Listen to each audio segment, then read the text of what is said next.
intitulado Estratégia de Prevenção e Controle da Covid-19 em Idosos, relato de experiência. Esse nosso trabalho também tem como coautor Camila Sayonara Tavares Gomes e orientadora Soraya Maria de Medeiros, tá? Pode passar, por favor. Eu começo com a introduçãozinha rápida, falando a respeito da Covid-19, certo? Que ela é uma patologia que acomete o trato respiratório, causada pelo vírus SARS-CoV-2. Essa disseminação vai ocorrer de pessoa para pessoa e a contaminação através de gotículas respiratórias ou contato. Como a população idosa constitui um grupo de risco, então a gente tem que ter uma preocupação, né, um pouquinho com todos no sentido geral, mas temos que ter um olhar diferenciado. Então, eles têm histórico de comorbidades, doenças crônicas e podem desencadear as formas graves da doença, né? Então, por isso, necessitam de uma maior atenção, certo? Por parte da equipe de saúde. Pode passar, por favor. A gente colocou aqui a questão do relato, né, que foi realizado no interior do Rio Grande do Norte, certo? No mês de agosto de 2020, foi uma ação realizada pelos profissionais da Estratégia de Saúde da Família, tá? Utilizando o teste rápido da Covid-19 em usuários acima de 60 anos, sintomáticos, inseridos no território de saúde municipal da área de abrangência das unidades básicas, as UBSs, através do método imunocromatográfico. O que isso quer dizer? Esse método, ele visa detectar anticorpos IgM e IgG produzidos pelo próprio organismo do indivíduo, tá? Aí a gente priorizou os critérios epidemiológicos dos bairros com maior incidência, e essa ação, ela proporcionou o diagnóstico precoce, tratamento imediato no âmbito da assistência, prevenção e profilaxia. Pode passar, por favor. A gente tem como considerações finais, né, a questão da prevenção, que ela vai representar um dos pilares de promoção à saúde, a dimensão da prática do cuidado, vai melhorar a qualidade de vida da população e, consequentemente, reduzir os riscos ou agravos. O método utilizado de enfrentamento foi válido porque acabou diminuindo o número de casos, tá? Essas são nossas considerações. Pode passar. E já as referências. Obrigada. Obrigada.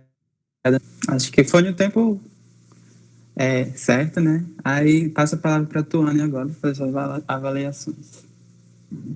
Vou abrir aqui rapidinho. Tudo bem. Pronto. Andréia, né? Isso. Você chegou um pouquinho depois, eu vou só me apresentar. Eu também sou enfermeira, formada pela Universidade Federal do Rio Grande do Norte. Por gentileza, só aumentar um pouquinho do meu microfone aqui, que está bem baixinho, não estou ouvindo bem. Só um minuto.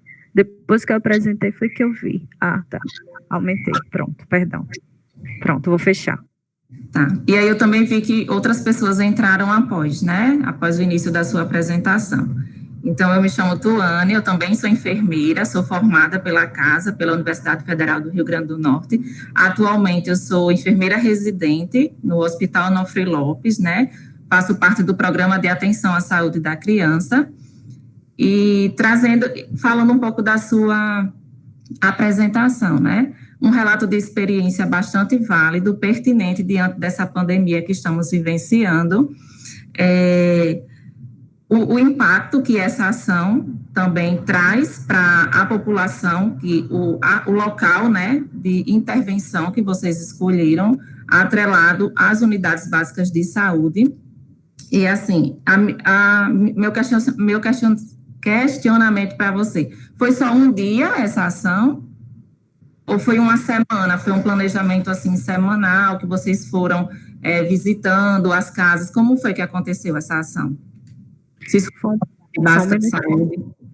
Com o planejamento realizado da Secretaria Municipal de Saúde, nós pegamos os bairros que tinham maior incidência, certo? E fomos aplicando, né? Dentro da questão do território. E foi escolhido os locais e foram sendo feitos durante uma semana, mais ou menos. E se estendeu um pouquinho a mais. Chegou até mais ou menos uns 15 dias, né? Porque o trabalho com a questão do Covid requer um certo cuidado, né? Com a equipe também, os profissionais e os usuários, tá? E esses dados gerados, com certeza, também devem ter contribuído para estar registrando a incidência de novos casos também aqui no nosso estado, né? Então, assim, muito bacana. Gostei muito dessa iniciativa. Vocês conseguiram identificar uma alta incidência ou chegou no momento que as pessoas, tomando ciência que isso estava acontecendo, elas foram tomando consciência em não sair das casas, para não... Porque eu vi que você colocou que os pacientes eram sintomáticos, né, os usuários. Isso, eram pacientes sintomáticos. A questão da preocupação do processo de educação em saúde, que está sendo realizado diretamente ações, né, em todo o território do município. O tempo inteiro a gente está voltado a essa prática. E assim, no início realmente da pandemia, houve uma dificuldade muito grande, porque as pessoas não estavam entendendo muito bem, o uso de máscaras era um pouco delicado, alguns queriam usar, outros não. Ficavam muitas pessoas, como é a cultura do interior, nas calçadas, que é o básico, né, geralmente. Agora, deu uma mudada nesse cenário. Também tem a questão da flexibilização, né? A população idosa, ela tem um certo receio, né? A mais nova, a gente vê que é diferente, né? Já está começando a sair, a querer, né? Não ficar confinado, como eu posso dizer, né? Isolado em casa. Mas a gente está conseguindo ter um controle bom diante das práticas e ações que a gente está fazendo. Pronto. Parabéns, viu, por esse projeto, né, que foi feito na unidade, em concordância também com a Secretaria Municipal,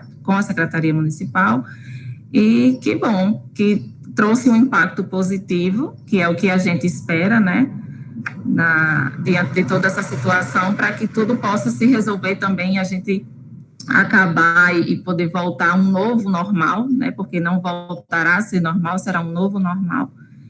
E parabéns, tá bom, por trazer essa experiência aqui para nós. Agradeço a todos, obrigada.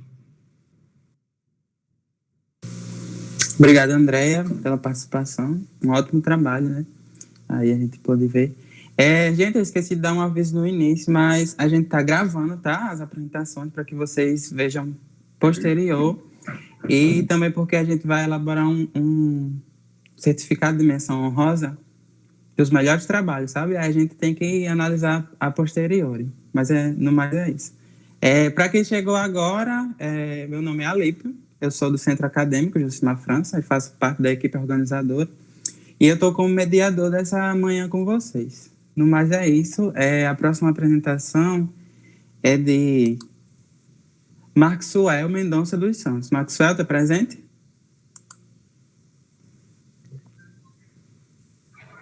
Olá, bom dia. Bom dia. Conseguem me ouvir bem? Sim, perfeitamente. Sou o Maxwell, de Centro de Enfermagem. Já estou no finalzinho do curso já. Aqueles enfermeirando ali final tal. Nossa. Vou abrir aqui a apresentação. Certo? Certo. Deixa eu só desligar meu microfone aqui, aí você inicia. Ok.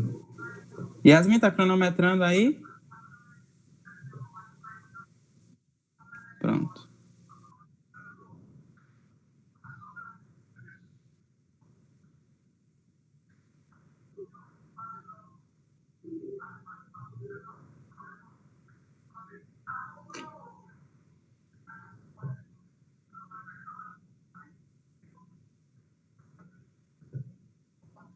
Estão conseguindo ver o slide?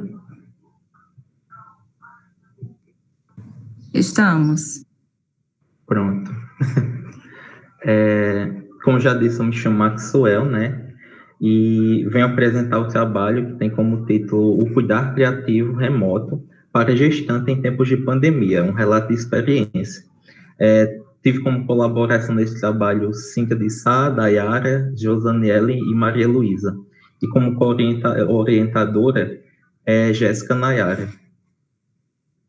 Então, gente, para a introdução, a gente teve a questão do novo coronavírus, né?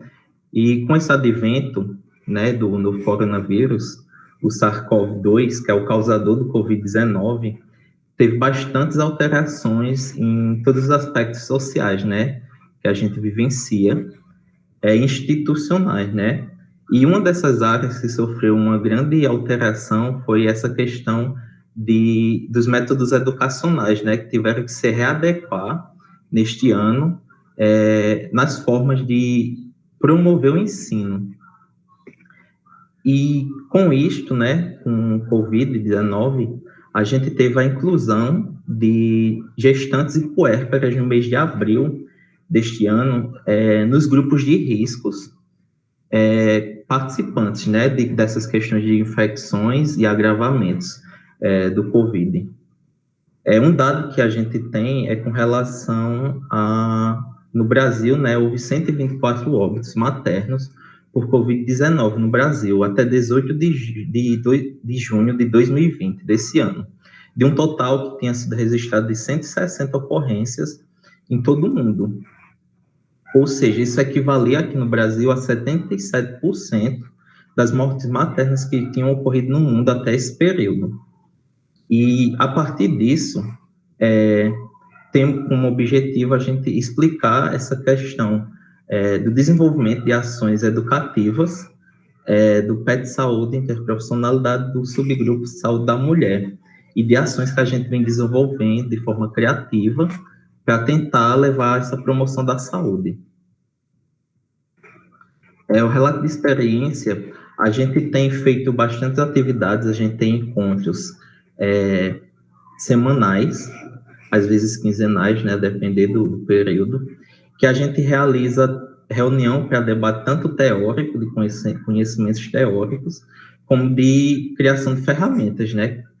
A gente já teve de realizar a criação de infográficos, de postagens, de cartazes, de manuais, e a partir disso, um que eu me foquei mais foi com relação ao podcast, que foi uma atividade bem impactante nas ações, onde a gente realizou, né, as reuniões de forma remota, tudo realizado através do Google Meet, onde a gente tinha tanto essa questão do conversar, né, e a partir disso tentar desenvolver atividades criativas que contribuíssem nesse período, tanto para gestantes como puérperas.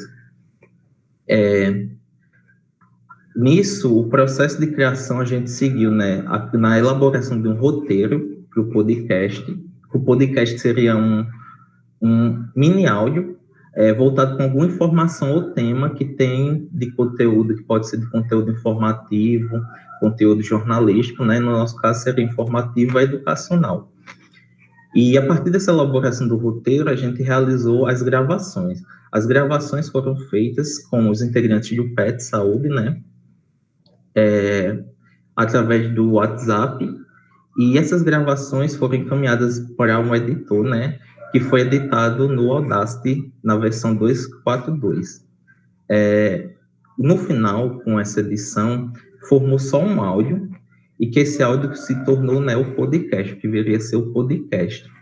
E a partir disso, a gente conseguiu realizar a divulgação através de rádios comunitárias no município de Santa Cruz e regiões circunvizinhas, né, rurais, e também a exposição no repositório institucional da UFRN, né, numa sessão que foi criada também este ano, voltada ao Covid-19, que é acesso aberto a qualquer pessoa que queira ter acesso a esse conteúdo. Aqui eu tenho umas fotos, né, dos nossos encontros, uma foto de 2 períodos distintos, né, aqui onde a gente tem uma maior reunião, né, com um maior número de pessoas, e aqui é onde a gente realizou a questão do diálogo voltado para a árvore de problemas, né, onde a gente fazia as questões de problematização e possíveis soluções para esses problemas, né, nesse caso voltado à saúde da mulher gestante.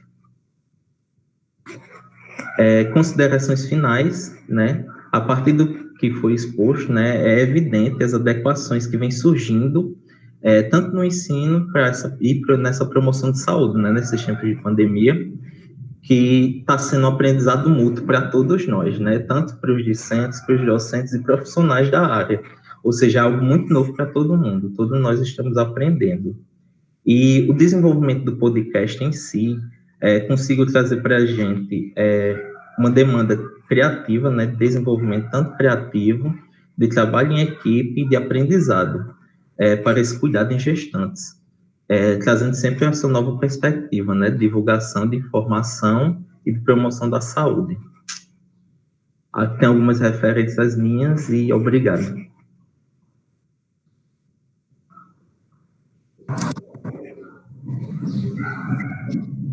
Posso ir falando, Alípio? Pronto. Parabéns, Maxwell, e os envolvidos, né, por esse trabalho. Também é um trabalho que traz um grande impacto. Novo normal, vocês tentaram, né, garantir que a promoção à saúde a essas gestantes, né, que foi o foco público-alvo de vocês. Você faz parte do PET Saúde ou foi só? Faço parte, já vai fazer 2 anos. Que é um grupo, assim, bem ativo, né? Mesmo diante de todas as circunstâncias, o PET Saúde, ele está sempre ali, muito ativo, tentando articular, gerir, ultrapassar todas as barreiras para estar sempre ativo. Então, é um grupo bem, tive não a experiência de viver, mas eu tive colegas que participaram e eu vi, percebe o quanto vocês são muito ativos. Uma dúvida que eu tive em relação foi sobre a disseminação desses podcasts. Foi pela rádio, vocês também enviaram o WhatsApp? Eu não entendi muito bem a gente, quando concluiu, né, o podcast, a gente conseguiu entrar em contato com a rádio comunitária do município e, através disso, conseguir divulgar o podcast informativo para gestantes ou pessoas que pudessem ouvir e compartilhar com as gestantes. E aí a gente também enviou para um repositório que foi criado esse ano na UFRN, e que é um repositório voltado só para a Covid-19, né? E aí lá tem vários materiais, tanto artigos, livros, e entre essa seção também podcasts. Aí a gente conseguiu também colocar lá e está aberta a qualquer público que queira ter acesso. Vocês tiveram algum retorno em relação a um feedback chegando, se teve comentário de que essas gestantes elas estavam achando bacana, um feedback mesmo para o trabalho de vocês? Assim, o feedback que a gente teve foi mais alguma pessoa ou outra que falava, sabe? Que eu via e dizia, pessoal, vocês falaram lá na rádio e tal. Esse foi o retorno que a gente conseguiu ter, o feedback, sabe? Do trabalho. Sim. Que bom. Eu perguntei porque achei bem interessante, né? E teve toda uma preparação, uma gravação. Vocês conseguiram articular bem como ia ser esse produto final. E aí, quando a gente vê esse trabalho, essa mobilização, esse trabalho em equipe que você mesmo refere nas considerações finais, a gente também espera que um retorno, né? Um reconhecimento e que faz um impacto positivo, tanto para a gente quanto profissional de saúde, e sempre trazer o melhor para os nossos usuários, para os nossos pacientes, e também o impacto mais geral, né? Tanto que ele foi para o repositório e pode ser acessado. Quem acredito que é um acesso assim bem mais ampliado, que não vai ficar só restrito é a Facisa, né? A Facisa. Não fica só restrito a Facisa, tem mais colegas também aqui que puderem visualizar, para pesquisar, que aqui tem gente de São Paulo, do Rio de Janeiro, Maceió, então é algo que que eles também podem acessar e ver o quão maravilhoso foi o trabalho de vocês. É isso. Uma vez. Obrigado. E é isso. Ok. Vou fechar aqui a câmera e o áudio. Tá bom. Obrigado, Maxwell, pelo seu trabalho. Muito interessante, né? Usar as tecnologias ao serviço do conhecimento, né? Já que a gente não pode se encontrar, usa as tecnologias. Obrigado mais uma vez, Tuane, pelas considerações. O próximo trabalho é de Eduardo. Ele já está aqui, já veio? Bom dia. Bom dia, Eduardo. Você projeta ou quer que a gente projete? Eu gostaria de projetar, seria possível? Sim, com certeza. Pode compartilhar. Só um momentinho.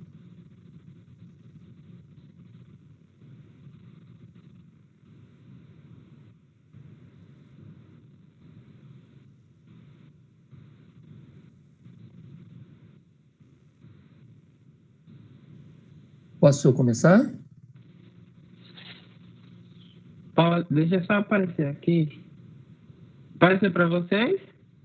Porque para mim ainda não. Apareceu. Tá aqui. Apareceu? Sim. Pode iniciar. Quando quiser. Bom dia a todos.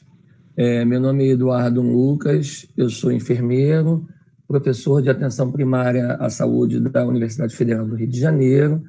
Estou aqui para apresentar o trabalho intitulado Significados das Práticas de Promoção da Saúde na Infância, Estudo do Cotidiano Escolar pelo Desenho. Também compõe a autoria desse trabalho Antônio Santos, Bruna Lucas, Maria Tirrell e Rubens Adorno. O objeto de estudo do presente trabalho são os significados que as crianças em idade escolar atribuem às práticas de promoção da saúde no contexto da escola. As questões norteadoras que motivaram o trabalho são: quais as práticas de promoção da saúde que vêm sendo desenvolvidas no espaço escolar? Quais os significados que as crianças em idade escolar atribuem a essas práticas no cotidiano desse espaço? E qual o modelo de atenção à saúde escolar é decodificado na comunidade escolar a partir de seus hábitos de vida, costumes e costumes culturais. Os objetivos foram descrever as práticas de promoção da saúde desenvolvidas em uma comunidade escolar do município do Rio de Janeiro, à luz das políticas públicas e da cultura local, analisar os significados atribuídos por esses escolares a essas práticas de promoção da saúde e discutir o modelo de atenção e de práticas de promoção que são desenvolvidas na escola a partir dos significados que são atribuídos a essas práticas pelas crianças em idade escolar. Esse trabalho é um trabalho com recorte do tipo etnográfico, com abordagem qualitativa, e foi utilizado o método do estudo de caso. O cenário é uma escola pública da rede municipal do Rio de Janeiro, onde foram pesquisadas 95 crianças na faixa etária de 6 a 12 anos, aplicando-se instrumentos para avaliação de desenhos, para avaliação sociodemográfica e a utilização de um diário de campo para registro das informações. A análise dos dados foi análise temática, recomendada por Minayo, e essa pesquisa ela atendeu a todas as questões éticas envolvendo pesquisas com seres humanos. O perfil dos participantes foi, do ponto de vista do sexo, homogêneo, com predominância da raça branca e parda, a maioria da classe econômica C e D, e a faixa etária predominante foi de 9 a 11 anos de idade. Os dados eles foram dispostos em duas categorias de análise, a primeira intitulada Práticas de Promoção da Saúde, desenvolvidas pela comunidade escolar ao longo das políticas públicas e cultura escolar, e o segundo Significados atribuídos pelos escolares às práticas de promoção da saúde, desenvolvidas no ambiente escolar. As práticas foram caracterizadas segundo a sua natureza, abordagem e estratégias, onde percebemos que na escola a maioria das ações elas são de cunho educativo, com foco centrado no sujeito, porém a abordagem ainda predominantemente biomédica. Os significados foram divididos, né, a partir de núcleos de significação que apontaram a emergência de ações centradas principalmente no modelo biomédico ou hospitalocêntrico, ações muitas vezes centradas também no modelo higienista e também algumas, mas não predominantemente, avançaram para o paradigma da integralidade. Essas ações elas estavam centradas, por exemplo, dos modelos hospitalocêntricos com desenhos que mostravam principalmente a dimensão da análise do espaço físico, recursos materiais e atores sociais que focavam principalmente a representação do hospital, com todos os instrumentais que ali se encontram e com destaque principalmente para a figura dos profissionais de saúde, onde essas crianças relatavam ações desenvolvidas que remetiam muito ao apagamento do sujeito. Então, aqui nós temos um desenho feito, né, uma produção simbólica de uma criança, onde ela relata aqui, né, as práticas desenvolvidas dentro do ambiente hospitalar, e ela coloca um hospital para doentes que estão com dor de cabeça, machucado, com alimentação ruim. Nós podemos perceber nessas produções simbólicas a supervalorização da tecnologia, né, a influência do modelo curativista e o apagamento dos sujeitos, uma vez que os escolares retratavam ações de saúde onde eles recebiam, né, cuidados oriundos dos profissionais de saúde. A segunda dimensão, que retratou o modelo higienista, focou muito as representações a partir dos componentes que aconteciam de ações dentro da escola, com os instrumentais e principalmente atos normativos do corpo humano, onde essas crianças descreviam a lavagem das mãos, a alimentação e a hidratação, mas aqui foi possível perceber uma certa emergência do próprio sujeito escolar que passava a ser o protagonista dessas ações. Então, aqui, nesse segundo desenho que nós apresentamos, nós podemos ver aqui aonde uma escolar retrata as ações de atividade física, alimentação e higiene que eles aprendem na escola durante a permanência no espaço físico escolar. E aqui nós podemos ver, né, do ponto de vista pragmático, né, a normatização e controle social do corpo, ainda uma certa verticalização das abordagens pedagógicas, uma vez que essas ações educativas ainda eram pautadas no modelo depositário bancário, mas podemos perceber a confluência da saúde, da educação e da cidadania como elementos importantes para a construção, né, do conceito de autocuidado dessas crianças. A terceira categoria, né, e núcleos de significação que estavam centrados na perspectiva sociocultural, emergiam produções simbólicas que mostravam uma visão mais ampliada do que significa saúde, onde esses escolares eles já mostravam, né, a importância do meio ambiente, a questão dos recursos da comunidade para a promoção da saúde e do cuidado em si, com destaque para, né, a participação da comunidade como indivíduos ativos no processo de cuidado do corpo e de si. Então, aqui nós vemos uma terceira produção simbólica, onde a criança destaca aqui a comunidade onde eles moram, mostrando que é uma comunidade limpa, organizada, e que ela, na verdade, ressente apenas pelo fato de não ter muitos equipamentos de lazer e de participação comunitária. A quarta produção simbólica que nós trazemos aqui é uma produção simbólica importante, que mostrou a importância, né, do cuidado de si, mas também uma tendência da femininização do cuidado, onde uma das participantes bota: eu me preocupo muito com a minha saúde porque é muito interessante a gente cuidar da nossa saúde. Eu fiz esse desenho porque as meninas se previnem mais do que os homens. Então, podemos ver aqui, né, nesse contexto, né, que já na infância as crianças já percebem, né, a importância do cuidado de si, mas essa categoria de análise ela traz para nós a reflexão e a importância da territorialização, da distritalização e da intersetorialidade, que são elementos importantes para serem trabalhados no contexto da saúde do escolar, da integralidade, da humanização e do acolhimento dessas crianças dentro do espaço, né, da escola, da clínica, da família, para pensar esse cuidado no sentido da integralidade e a importância do papel do enfermeiro pediatra que trabalha no ambiente escolar, na medida que a utilização dos atributos da atenção primária são essenciais para promovermos um cuidado que seja voltado para as reais necessidades da população. Esse estudo, por ser etnográfico, ele nos permitiu uma inserção no cenário, onde nós percebemos que as práticas de saúde desenvolvidas naquela escola ainda estavam centradas no modelo da doença, né? Privilegiando aspectos curativos, focados na medicalização do cuidado, né? No apagamento do sujeito e no empoderamento do profissional de saúde. Mas o componente extensionista da pesquisa permitiu a inserção dos pesquisadores no cenário, onde nós desenvolvemos práticas educativas que permitiu trazer essas crianças e a comunidade escolar para o coração do cuidado. E isso permitiu a ressignificação de algumas práticas, onde nós percebemos que, à medida que essas crianças eram empoderadas, emergiam outras questões importantes que mostravam, né, a influência da humanização, do acolhimento, do empoderamento dessa população, na medida que, né, a participação popular é importante para a qualificação do cuidado que é desenvolvido na escola. E elas se mostravam muito receptivas e se sentiam muito felizes com a intervenção realizada no campo de pesquisa.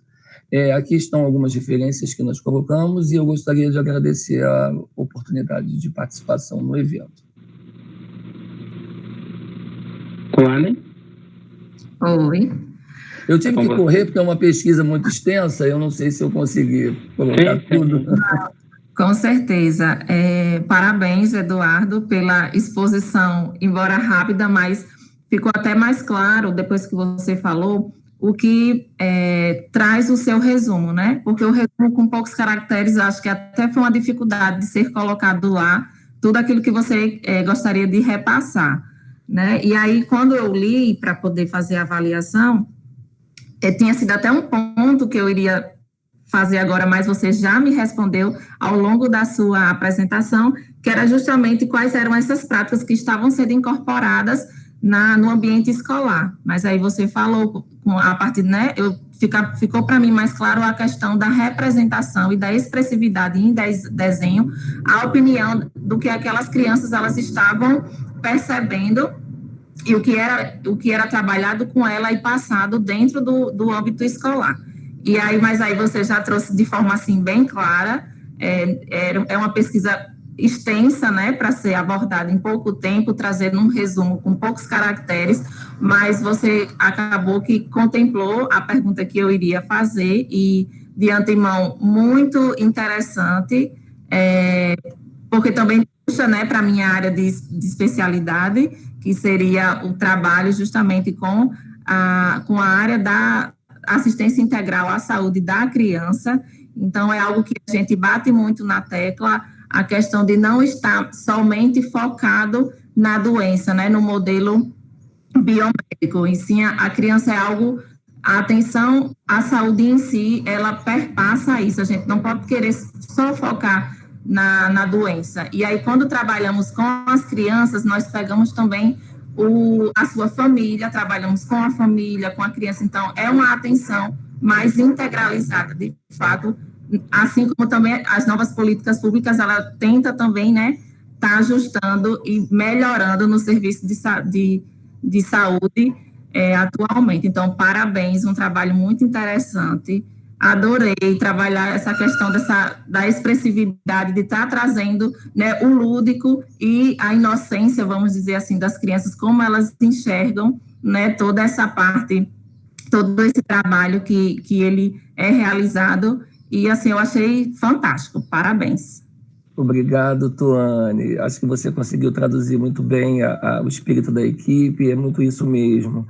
Porque nós trabalhamos com estudantes de graduação em cenários escolares e o que a gente tem percebido é exatamente isso, né? Uma prática muitas vezes focada no componente biomédico, depositário bancário, e essa pesquisa ela visa dar voz a essas crianças, para que elas, né, possam, de fato, expressar suas opiniões sobre a política pública que é desenvolvida com ela, né? E a gente percebeu que essas crianças em idade escolar têm uma capacidade incrível de crítica sobre, né, o tipo de cuidado que lhe é oferecida. E muito interessante notar, a gente não pôde trazer todas as produções simbólicas, mas até porque umas estavam um pouquinho apagadas, porque a criança às vezes desenha num colore, né? Bota, por exemplo, só a lápis, mas muitas elas traziam, por exemplo, a representação da enfermeira de touca. E os estudantes, né, que participavam do projeto falavam, mas como que elas fazem a representação da enfermeira como touca? Isso nos remeteu à influência da mídia, por exemplo, sobre a concepção do cuidado, né?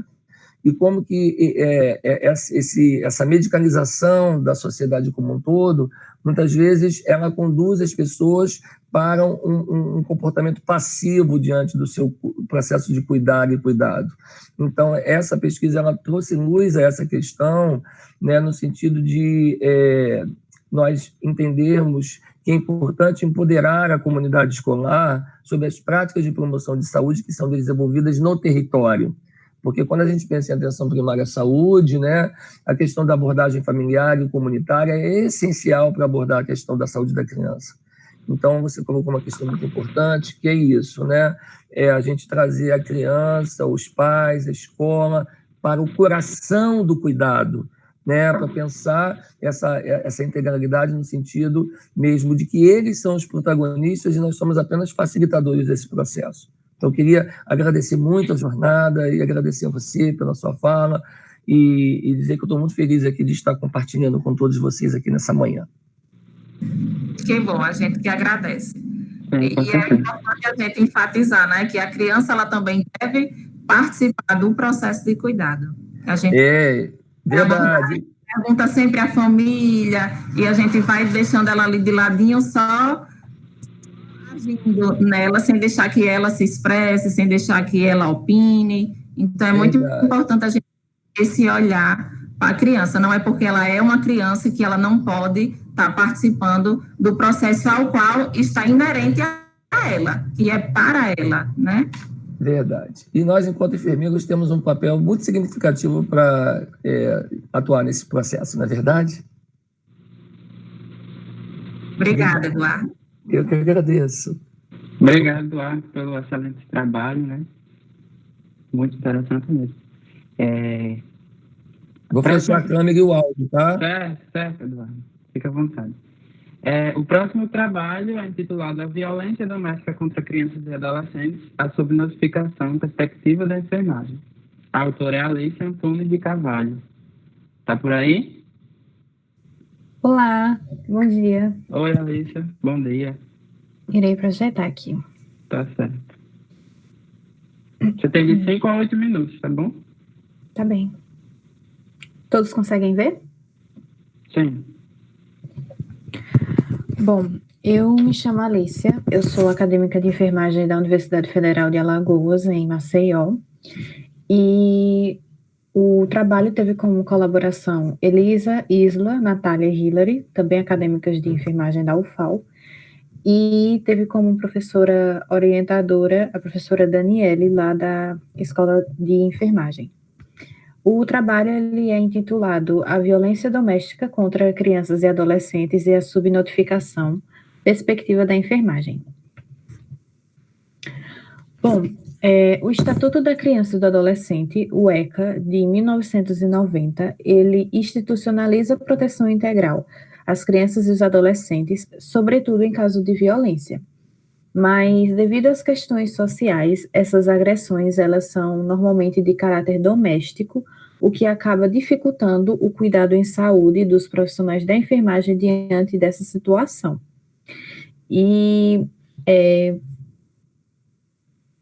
um fator que acaba também sendo como um empecilho para a notificação é o fato de que o elo que existe entre enfermagem, paciente e comunidade, ao mesmo tempo que proporciona um cuidado holístico, também se configura como algo que impede dos profissionais da enfermagem de realizarem a notificação quando identificado algum tipo de abuso ou quando a criança ou adolescente está inserido em uma condição de vulnerabilidade, nesse caso, a violência propriamente dita. O objetivo do nosso trabalho foi analisar como a literatura aborda os fatores propulsores de subnotificação dos profissionais da enfermagem em relação a casos de violência doméstica em crianças e adolescentes. E aí, a partir da pergunta norteadora, o que contribui para a subnotificação dos casos de violência doméstica de crianças e adolescentes, na perspectiva da enfermagem. Foi realizado essa revisão integrativa, né, com análise dos estudos publicados nas plataformas Lilacs e Cielo, nos idiomas inglês e português. Foi feito um recorte temporal de 5 anos, ou seja, de 2015 até o presente ano, com os descritores adolescente, violência e enfermagem, com o operador booleano AND. Totalizou 116 artigos, mas para essa revisão só foram utilizados 6.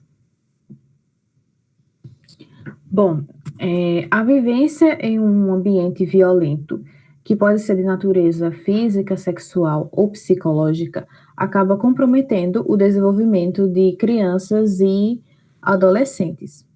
Nisso, existe uma questão muito importante que se dá devido à capacitação insuficiente dos profissionais da enfermagem diante dessa situação sobre como identificar que aquela criança, aquele adolescente está dentro de uma situação de abuso. Existe também uma desarticulação entre as redes de apoio e a saúde, que além daquele cuidado, existe também toda a questão sociológica por trás, por exemplo, conselho tutelar, assistência social, a questão psicológica. Então, não existe tanto uma ligação entre todos esses campos. E também existe um desconhecimento dos processos legais quanto à questão da formalização, da notificação ou da denúncia, toda aquela burocracia envolvida. Tudo isso acaba contribuindo para os índices de subnotificação. Tem também o fato de que os profissionais da enfermagem, eles relatam sentir receio em formalizar, seja a denúncia, seja a notificação. Por quê? A proximidade que existe entre o trabalho daqueles profissionais com a comunidade, com as famílias que ali estão inseridas, consequentemente, eles acabam tendo muito contato com aqueles núcleos hostis, né, em que a criança e o adolescente ele está submetido à situação de vulnerabilidade, de violência, de abuso. Então, eles acabam sentindo intimidados em formalizar a denúncia, a notificação, e eles acabam subnotificando os casos de violência quando identificados. Isso acaba colocando em risco a vida daquela criança e daquele adolescente e também comprometendo o desenvolvimento, a saúde, todas as questões psicossociais que aquele menor está inserido. Bom, por fim, para que os profissionais eles possam conseguir exercer esse cuidado holístico para que possa ter uma notificação maior dos casos de violência, é necessário atentar para 3 fatores principais. Primeiro, os enfermeiros, eu falo enfermeiros, mas qualquer profissional da enfermagem propriamente dito, eles devem atentar para o tipo de abordagem que eles irão utilizar diante de um caso de violência doméstica, como é que eles vão realizar aquela abordagem com aquele paciente, com aquela criança, como é que vai ser o tipo de cuidado prestado. Também deve existir uma capacitação desses trabalhadores quanto aos meios legais da identificação e da notificação. Toda a questão burocrática envolvida, como é que ele vai fazer todo o suporte àquela criança e àquele adolescente.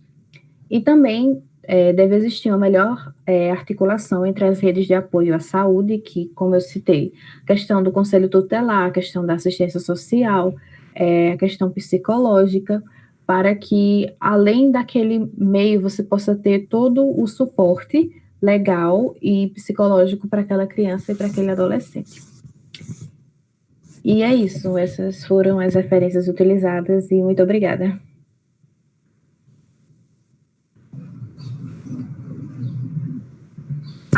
Né?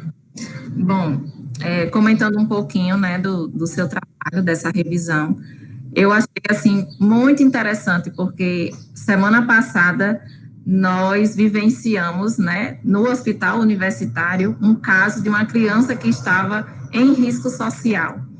E aí tinha essa abordagem de violência doméstica, essa criança não estava acompanhada por seus genitores, era uma tia. Então, assim, era um problema enorme, né? E aí, o caso dessa criança, ela foi, assim, perpassando, ela ocasionalmente, né, devido à sua situação de saúde, de doença, ela chegou ao hospital universitário encaminhada, e quando fomos fazer a coleta, né, a anamnese, o histórico daquela criança, foi identificado um risco social, assim, muito crítico.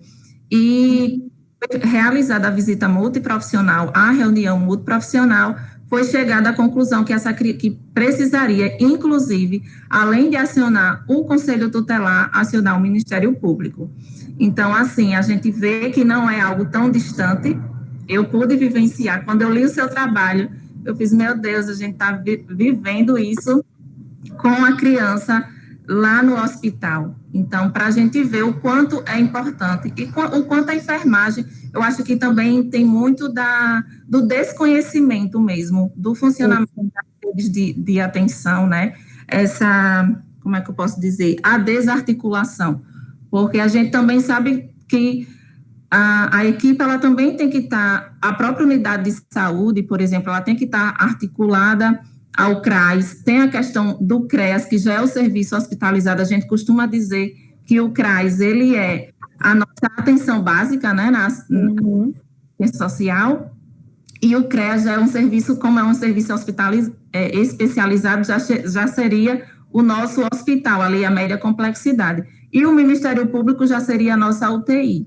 Então, a gente traz muito essa alusão para até poder explicar às pessoas, aos profissionais de saúde, que precisam sim ter a ciência, é importante, a gente não sabe como é que essas crianças, a gente, na realidade, não acredita que cheguem esses casos para nós. Então, muito válido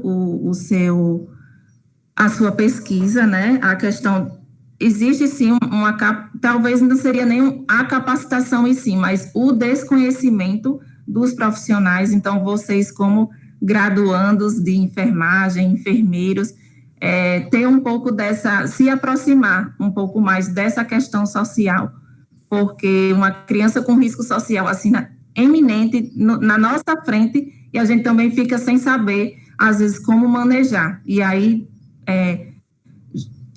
pedimos auxílio, né, a rede da assistência social, tem essa questão de ir informando as instâncias superiores, e quando, diante desse exemplo que eu trouxe, quando a criança ela já chega, a gente já precisa acionar um Ministério Público, porque existe algo muito maior por trás que a gente também não conseguiu colher, mas é só pela situação que ela chega até nós. Então, foi preciso segurar um pouco essa criança, a medicina deu a alta para essa criança, porém, o serviço social não deu a alta, então foi mantida essa criança no hospital até que ela estivesse minimamente encaminhada e articulada nessas redes para poder garantir, né, como traz o Estatuto da Criança e do Adolescente, garantir a vida, a segurança e a saúde dessa criança. Então, eu achei, assim, eu pensei logo, trouxe para a minha realidade dessa semana, eu achei muito bacana. Parabéns, Alicia. Obrigada.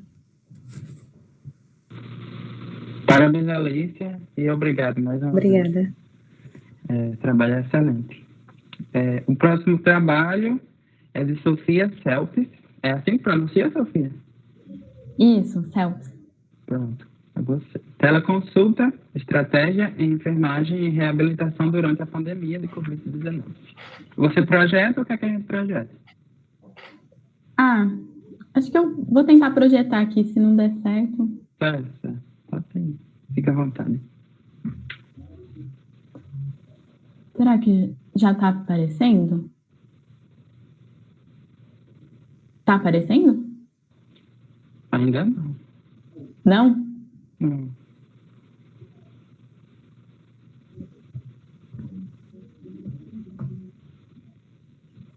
Agora tá? Sim.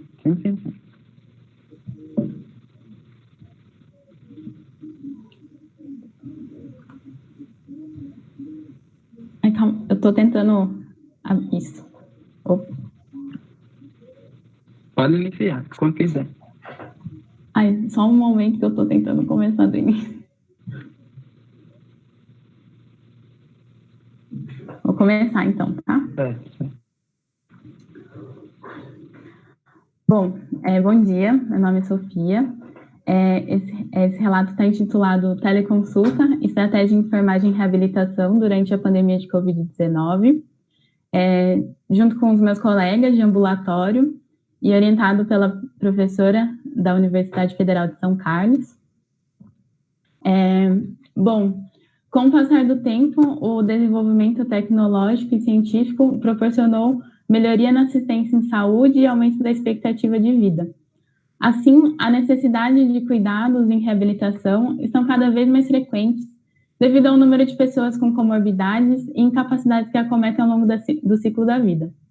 A reabilitação ela é um processo de ações diárias que vai além da manutenção da condição atual ou recuperação da disfunção perdida, mas aborda o indivíduo e a sua interação com a sociedade em todos os seus componentes, como econômicos, físicos e espirituais.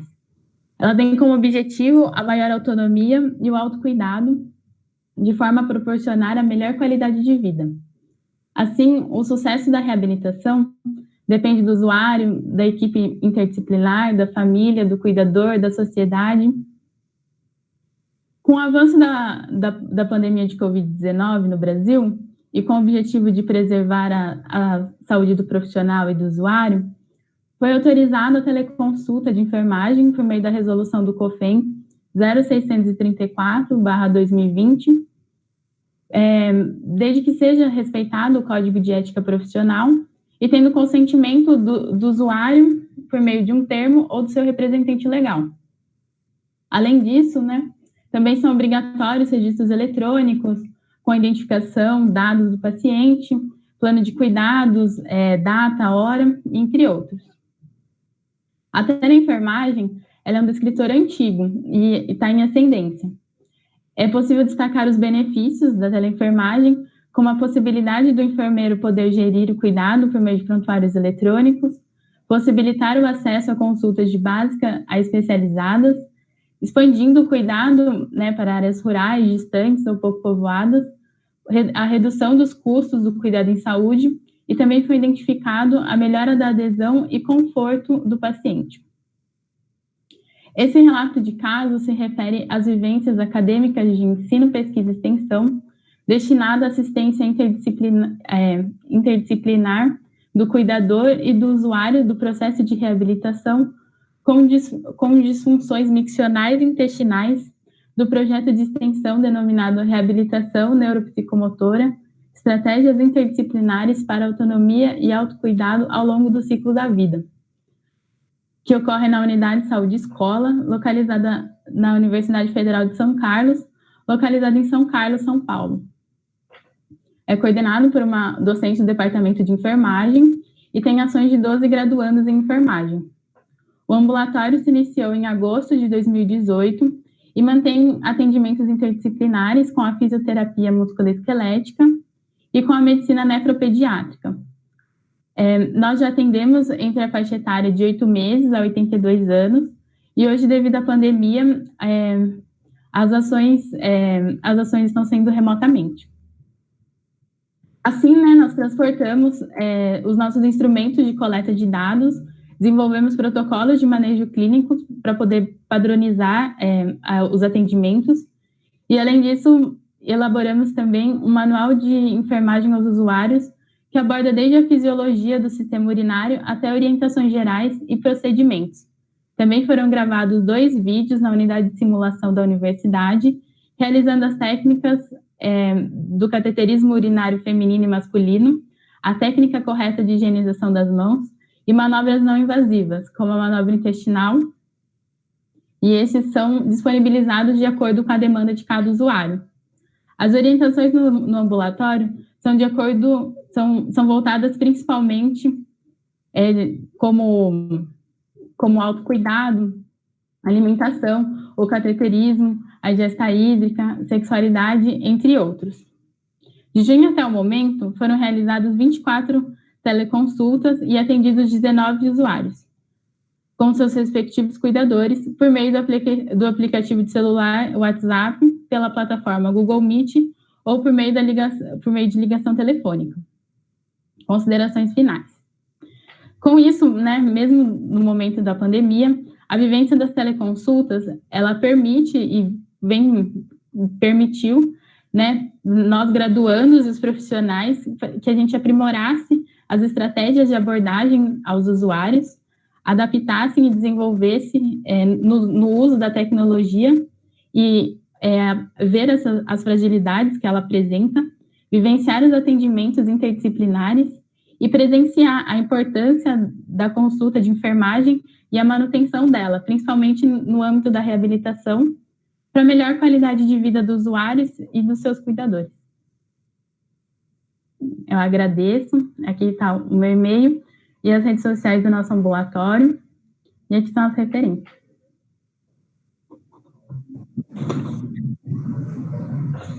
Bom, mais uma vez, né, a tecnologia aí a favor da promoção à saúde diante dessa pandemia, assim como o trabalho de Maxwell, né? E, assim, vocês primeiro elaboraram esses manuais para depois, de fato, começar com as teleconsultas ou começaram com as teleconsultas e viram a necessidade da elaboração desses protocolos e desses manuais para estar auxiliando aí nesse cuidado em casa desses pacientes com os seus acompanhantes, né? Como foi que vocês definiram? Foi mais ou menos, principalmente a questão de planilha de dados e tudo, a gente pensou tudo antes. Uhum. Mas o manual em si, a gente foi mais ou menos ao mesmo tempo, assim, né? Mas que a gente sentiu um pouco da necessidade e a gente fez a elaboração. Mas não foi um processo tão demorado. A gente conseguiu fazer rápido. E vocês tiveram, assim, retorno desses pacientes? Acharam que ficou melhor? O feedback, né? A mesma pergunta que eu fiz para Maxwell. Principalmente, a gente tem mais retorno em relação às teleconsultas mesmo, né? De que tem sido muito proveitoso, de que é bom manter esse contato, né? Manter justamente a continuidade da reabilitação. Pronto. Muito bem interessante, é uma nova realidade a teleconsulta, né? Não só para esse foco, que foi o foco de vocês, da reabilitação, mas para outros, como por exemplo a gente teve para o COVID, né? As orientações, as dúvidas, foi muito comum aqui no estado e bem interessante, gostei bastante.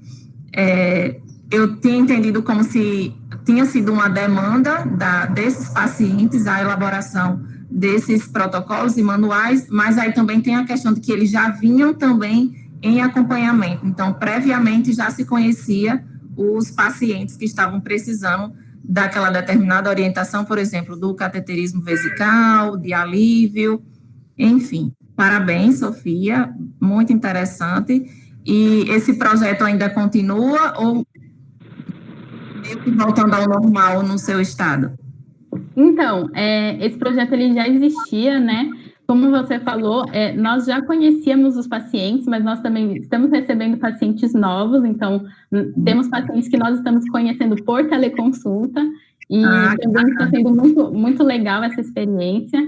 E depois nós também, acredito, não temos prazo para terminar as teleconsultas, ainda não voltamos para o presencial, está sendo apenas em casos extremos, que somente a professora está indo nesses atendimentos. E por enquanto está só na teleconsulta e continuaremos assim até voltarem ao normal. Ao novo normal. Muito obrigada e parabéns, tá? Pelo trabalho.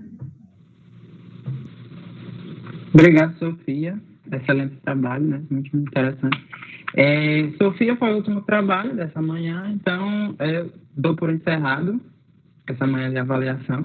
Obrigado a todos que enviaram seus trabalhos e confiaram na equipe organizadora da primeira jornada brasileira de enfermagem. E obrigado a Tuane também por se prontificar a avaliar esses trabalhos. A gente viu que foram trabalhos muito interessantes, né, que contribuem de verdade para o crescimento de nós como eu como futuro enfermeiro e dos próprios enfermeiros que já estão aqui dentro e até mesmo de Tuane, eu imagino.